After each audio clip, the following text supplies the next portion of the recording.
الحمد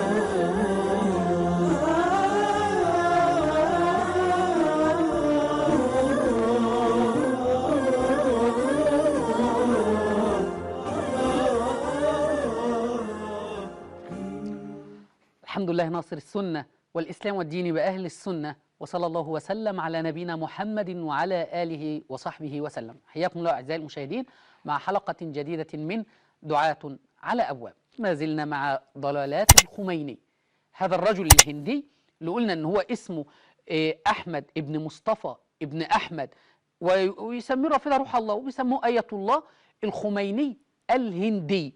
ولد بمدينة اسمها خمين في إيران، جنوب غربي إيران، سنة 1920 ميلادية. جده اسمه أحمد ورجل هندي جاء نازحا من الهند إلى النجف بالعراق، وبعدين هاجر بعد ذلك إلى إيران واستقر في بلدة اللي هي بلدة خمين. الشيعة بيقولوا أن الخميني سليل أسرة هاشمية، وإحنا بينا من قبل جئنا بالمرجع الصرخي وبينا أن الخميني هندي، وأيضا بينا من هذا الكتاب كتاب شرح دعاء السحر أن الخميني هندي أيضا في المقدمة من كتبه هو، وليس من سلالة هاشمية ولا من سليل أسرة هاشمية ولا شيء من ذلك القبيل. الآن هنبين سوء أدب الخميني مع الله تبارك وتعالى. يعني أريدك عزيزي المشاهد أنك يعني تتخيل إنسان بيتكلم مع ملك الملوك، مع الله، مع الخالق، يقول ماذا؟ يعني شخص بيتكلم مع الله تبارك وتعالى، وإن هذا الشخص بيقال إن هو عالم. ماذا يقول خميني؟ يقول إننا لا نعبد إلها يقيم بناء شامخا للعبادة والعدالة والتدين ثم يهدمه بنفسه ويجلس يزيد ومعاوية وعثمان وسواهم من العتاة في مواقع الإمارة على الناس. بالله عليكم، يعني هل هذا رجل دين؟ إن يتكلم بهذا الكلام؟ لا نعبد هذا الإله، إن زي إله يقيم معاوية إمام، يقيم عثمان رضي الله عنهما إمام، فإزاي إن إحنا نعبد؟ لا نعبد هذا الإله. لكن تخيل إن بيتكلم بيخاطب ملك الملوك، بيخاطب رب كل شيء. والله لو الخميني بيتكلم مع علي رضي الله عنه والله ما يتكلم بها يعني بقلة الأدب التي يتكلم بها مع الله تبارك وتعالى.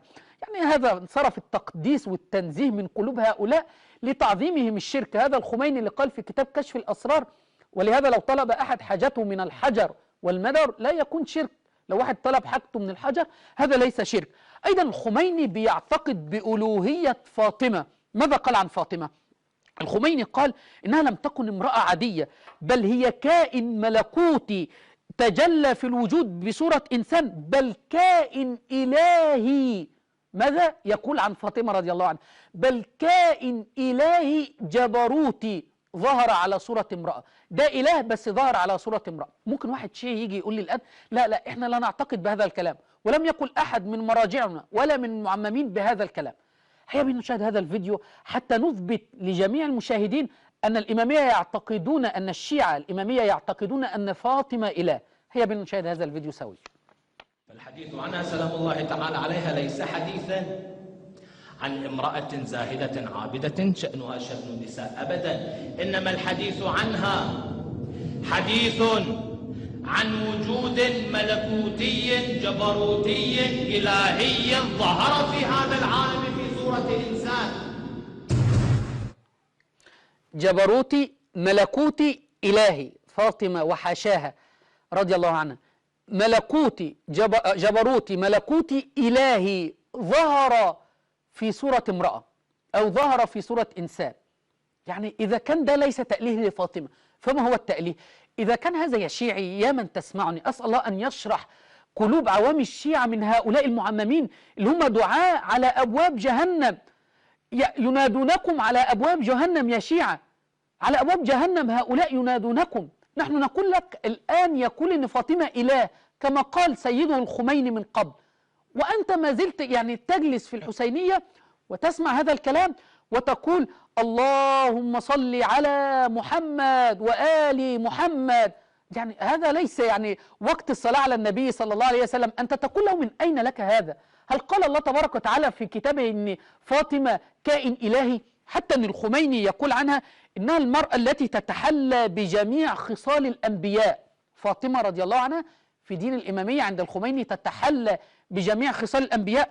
المرأة، اسمع عزيزي المشاهد، المرأة التي لو كانت رجلا لكانت نبيا، لكانت نبيا. الخميني بيقول عن فاطمة هذه المرأة لو كانت رجلا لكانت نبيا، لو كانت رجلا لكانت بمقام رسول الله صلى الله عليه وسلم. لو كانت رجل كانت تبقى نبي، لو كانت رجل كانت تبقى في مقام النبي اللي هو أفضل النبيين صلى الله عليه وسلم. وقال في خطاب لي، قال: غدا يوم المرأة حيث ولدت، جميع أبعاد منازلها أو شخصيتها غدا ذكرى مولد الكائن. بيتكلم عن فاطمة الذي اجتمعت فيه المعنويات الظاهرة الملكوتية والإلهية والجبروتية والملكية الإنسية. يعني لما يقول عن فاطمة ملاك مثلا، ملكية إنسية، احنا نعلم ان المشركين هم الذين قالوا عن الملائكة بنات الله. يعني هذا لا يستبعد عن الخميني اللي هو يتبع الطريقة العرفانية ووحدة الوجود اللي بيناها من قبل. أيضا الخميني بيقول إن فاطمة تعلم الغيب، وبيقول بيقول عنها إنها المرأة تتسم بأبعاد مختلفة كما هو الرجل، وإن هذا المظهر الصوري الطبيعي يمثل أدنى مراتب الإنسان، أدنى مراتب المرأة وأدنى مراتب الرجل، يبدو أن يسمو في مدارج الكمال. كلام يعني هيدخل الآن في تأليف فاطمة. ثم قال: امرأة تماثل فضائلها، يتكلم عن فاطمة، يقول: امرأة تماثل فضائلها فضائل الرسول الأكرم والعترة الطاهرة غير المتناهية صلى الله عليه وسلم. ثم قال: أراني قاصرا في الحديث عن الصديقة الزهراء، لذا سأكتفي يعني بهذا. وذكر حديث اما يقول أراني قاصرا في الحديث عن الزهراء، يعني الآن أصبحت ملكوتية، جبروتية، إلهية، ملكية إنسية، وكل دوت وقاصر. طب ولو لم يكن قاصرا ماذا سيقول عن فاطمة رضي الله عنها؟ وثم تكلم وقال كلام يعني بيقول بقى، ثم استدل بحديث شركي، الحديث في كتاب الكافي، قال: عاشت فاطمة بعد أبيها 75 يوما قضتهن في حزن وألم، وخلال هذه الفترة زارها جبرائيل. انتبه عزيزي المشاهد، احنا عندنا مصحف فاطمة اللي هم بيقولوا عليه، فبيقول دلوقتي زارها جبرائيل وعزاها بمصابها وأخبرها بما سيحدث بعدها. وهذا في أصول الكافي المجلد 2 صفحة 355. جبرائيل نزل على فاطمة رضي الله عنها بعد موت النبي. من قطع الوحي بعد موت محمد صلى الله عليه وسلم؟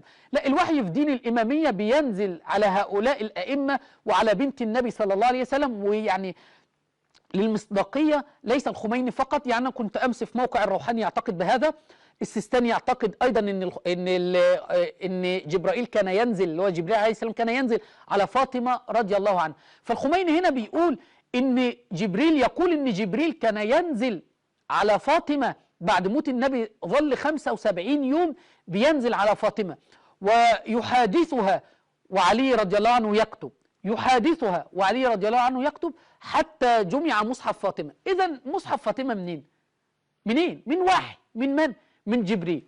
ومصحف المصحف بتاع المسلمين، القرآن اللي أنزل على محمد، من أين؟ من وحي، من الوحي الذي نزل به جبرائيل. إذن ما الفرق بين مصحف فاطمة وما الفرق بين القرآن الذي معنا؟ هذا من وحي وهذا من وحي. هذا عقيدة الخميني في فاطمة. ثم قال: أسماها بيت الله فاطمة وبركاته. قال فصل أسماء بيت فاطمة وبركاته. قال: إن الإمام أمير المؤمنين الذي كان خليفة المسلمين وحاكم بلاد قد تقدر مساحتها ب10 أضعاف مساحة إيران، بيتكلم عن حكم سيدنا علي رضي الله عنه. قال: إذا كانت تمتد من الحجاز إلى مصر وإفريقيا وجزء من أوروبا، اسمع، يقول: إن هذا الخليفة الإلهي، إن هذا هو الخليفة الإلهي. علي رضي الله عنه خليفة إلهي، وفاطمة رضي الله عنها كائن ملكوتي جبروتي إلهي ظهر على صورة امرأة. وأيضا في هذا الكتاب، كتاب الحكومة الإسلامية للخميني، مليء بالضلات والطمات للخميني، يقول في هذا الكتاب على سبيل المثال، يعني ورجل من الغلاة كما بينا، يقول في صفحة 47: فإن للإمام مقاما محمودا ودرجة سامية وخلافة تكوينية تخضع لولايتها جميع ذرات الكون. الإمام في دين الخميني، أي إمام منهم بيتحكم في الكون مثل هذا القلم في يديه، يشوف أنا أتحكم في هذا القلم، أردت يمنى يسرى أضع في يدي، أضع على المكتب، أضع في أي مكان.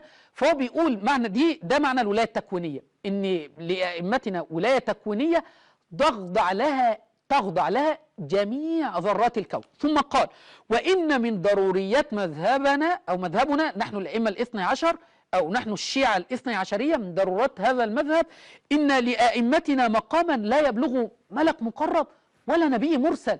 الأئمة أفضل من الملائكة وأفضل من الأنبياء، كما بينا من قبل أن لهم روايات وتسجيلات أن ليقارن إمام بنبي يكفر، لأن الإمام أفضل من النبي، لأنه يعني أكنك بتقارن بين نبي وبين إله عياذا بالله. الأئمة لهم ولاية تكوينية تخضع لها جميع ذرات الكون، يتحكمون في هذا الكون. ثم قال أيضا الخميني في الصفحة اللي بعديها: إن لنا مع الله حالات، ورد عن أئمة آل البيت قالوا إن لنا مع الله حالات لا يسعها ملك مقرب ولا نبي مرسل. لنا حالات اللي احنا بيناها من قبل في هذا الكتاب، في كتاب شرح دعاء السحر. لنا مع الله حالات هو نحن ونحن هو، يعني الحلول عياذا بالله اللي بيعتقد به الخميني. وظل الخميني على هذا حتى جاء في هذا الكتاب في صفحة 118 قال الخميني: وإذا كانت ظروف التقية تلزم أحدا منا بالدخول في ركب السلاطين، فهنا يجب الامتناع عن ذلك حتى لو أدى الامتناع إلى قتله، إلا استثنى، إلا أن يكون في دخوله الشكل نصر حقيقي للإسلام والمسلمين، مثل دخول علي بن يقطين ونصير الدين الطوسي رحمهما الله، الاثنين اللي تسببوا في دخول التتار إلى بلاد المسلمين وقتل يعني آلاف المسلمين. يعني هؤلاء الخونة يقول عنهم ما فعلوه جائز، يجوز أنك تدخل في ركب السلاطين كما فعل السيستاني، والتسجيل موجود لعبد المجيد الخوئي، ما قال في هذا المرجع عبد المجيد الخوئي المعمم، ما قال السيستاني قال لنا لا تقاتلوا الأمريكان، يعني تحالف، قال هؤلاء الحلفاء دعوهم هم في مهمة. فأيضا الخميني قال هنا في هذا الكتاب إن هؤلاء نصير الدين الطوسي وعلي بن يقطين اللي تسببوا في إدخال التتار، هؤلاء رحمهم الله والفعل اللي فعلوه جائز. بيقول عن نصير الدين الطوسي رحمه الله صاحب كتاب فصل الخطاب، هذا الرجل الذي يعتقد بتحريف القرآن، فصل الخطاب في تحريف كتاب رب الأرباب، مؤلف كتاب اسمه كده، يعني كتاب كبير، يعني مثل هذا مثلا، مثل هذا المجلد مسميه فصل الخطاب في تحريف كتاب رب الأرباب. والخميني بيقول رحمه الله، كما بينا من قبل الخميني أيضا بيعتقد بتحريف القرآن. فهذه العقيدة الخمينية التي يعني إلى الآن يعني حوالي 8 حلقات بنتكلم وما زلنا نتكلم عن ضلال هذه العقيدة الخمينية، وما زال إلى الآن ناس يتردون عليه، بل كما أتينا في فيديو من قبل سابق إنهم بيأتوا إلى الخميني ويتبركون بقبره الآن ويتمسحون بقبره ويظنون هذا المكان مقدس، ويتقبل الله تبارك وتعالى الدعاء عند قبر الخميني. وفي النهاية نقول لمراجع الشيعة، لا نكلم عوام الشيعة، نقول لهؤلاء الدعاة الذين هم دعاة على أبواب، نقول لمراجع الشيعة الذين يقدسون الخميني ويعظمون الخميني، ونقول لطلبة الحوزات سواء في قم أو النجف أو البحرين: نحن نطلبكم على شاشة صفا في سلسلة مناظرات حول عدالة الخميني. هل هذا الرجل يصح ويصلح أن يكون عدل، أم أنه بخلاف ذلك كما بينا؟ هذا وصلى الله وسلم على نبينا محمد وعلى آله وصحبه وسلم، وإلى حلقة جديدة من دعاة على أبواب، والسلام عليكم ورحمة الله وبركاته.